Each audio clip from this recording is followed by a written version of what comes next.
Le ministère public n'entend pas revenir sur une question définitivement tranchée par la Cour suprême, s'agissant tout au moins de l'immunité invoquée par l'accusé Moukoko. Ici, vous allez trouver une chaise dans le bureau là pour permettre à l'accusé de s'asseoir.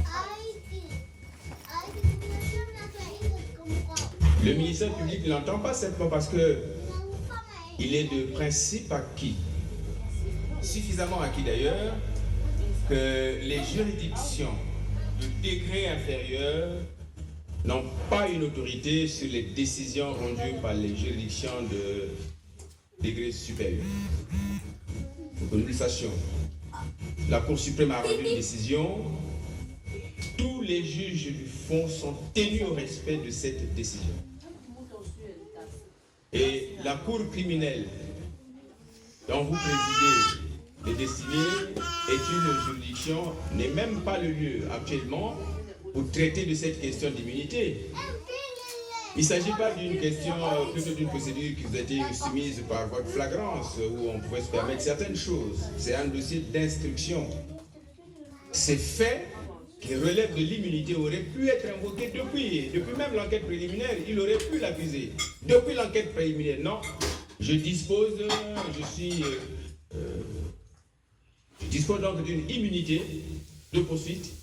Je ne dis rien tant que cette question n'est pas résolue, dans le sens de la levée de cette immunité. Il aurait pu le faire depuis l'enquête préliminaire.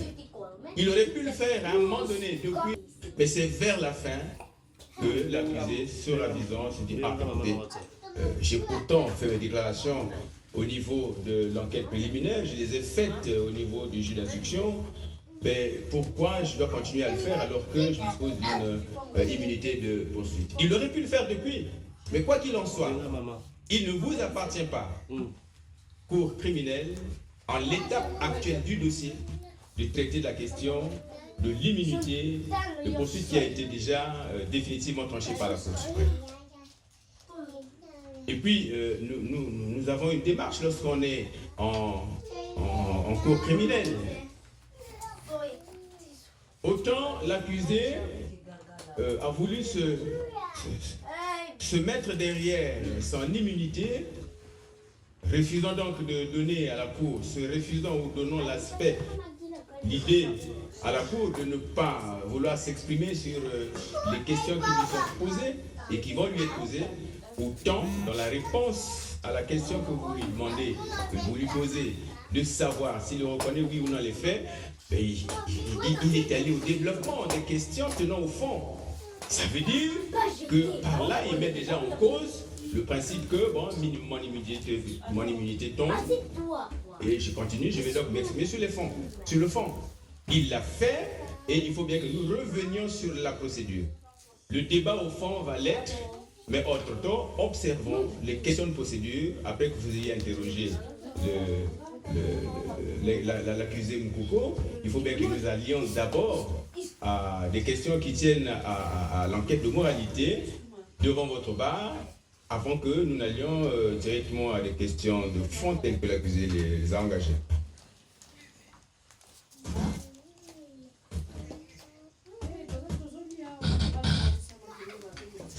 Bien. L'État congolais, il est représenté. Est-ce qu'on peut savoir quels sont les avocats de l'État congolais, la partie civile?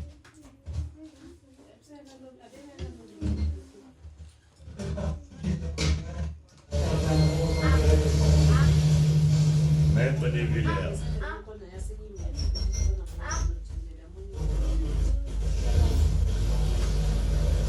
Maître Oko, Emmanuel.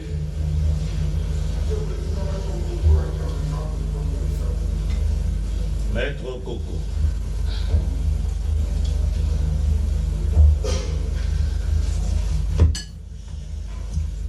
Bien, Monsieur Jean-Marie Michel Moukoko,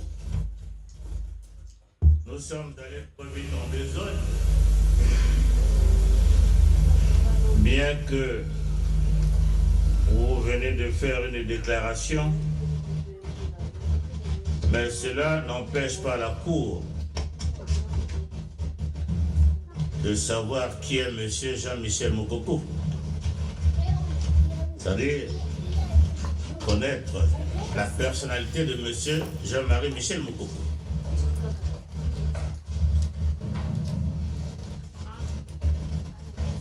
Vous avez dit tantôt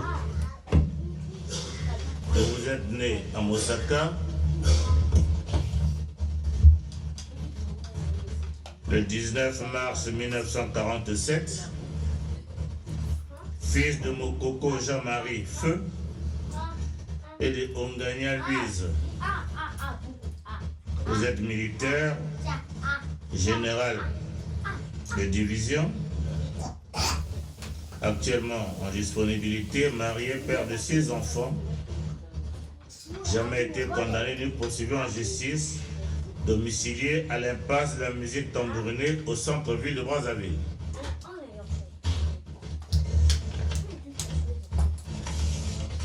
Vous avez fait des études glorieuses depuis l'école de primaire, depuis l'école primaire jusqu'aux hautes écoles militaires qui vous ont permis d'accéder au diplôme de chef d'état-major général, de chef d'état-major. Vous avez occupé de multiples fonctions dans notre armée qui vous ont conduit jusqu'aux fonctions de chef d'état-major général des forces armées congolaises. Ça vous le confirmez? Monsieur le Président, je vous ai dit, je ne voudrais vraiment pas vous manquer de respect, je ne parlerai plus. S'il vous plaît. Bien. C'est aussi votre système de défense. Si vous jugez ne pas parler, la Cour en fera mention. Et ça veut dire que vous acceptez que toutes ces charges sur vous sont établies. C'est votre interprétation, c'est pas la mienne. Pardon? C'est votre interprétation, ce n'est pas la mienne. Non, la Cour tire les conséquences de votre comportement. Parce que c'est aussi votre droit de ne pas vous exprimer. Et la Cour ne peut pas vous obliger à le faire.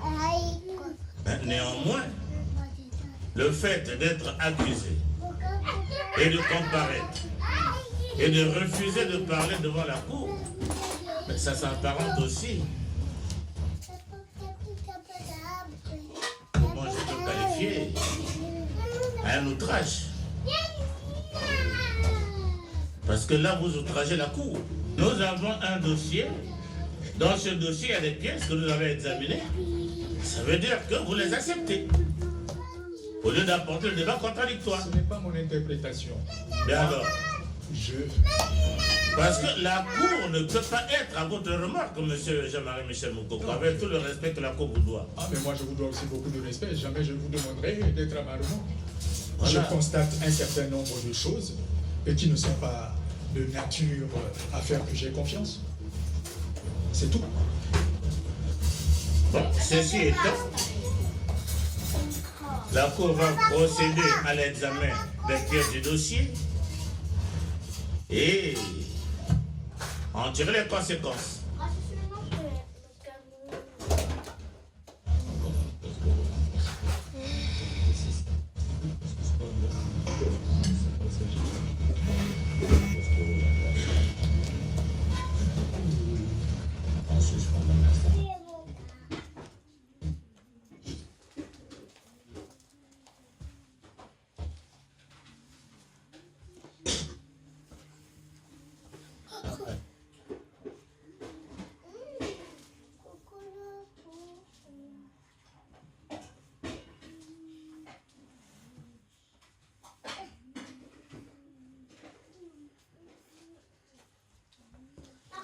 Est-ce que le greffier audiencier veuillez noter, mentionner par le primitif que l'accusé Jean-Marie Michel Moukoko refuse de ne faire aucune déclaration à la cour.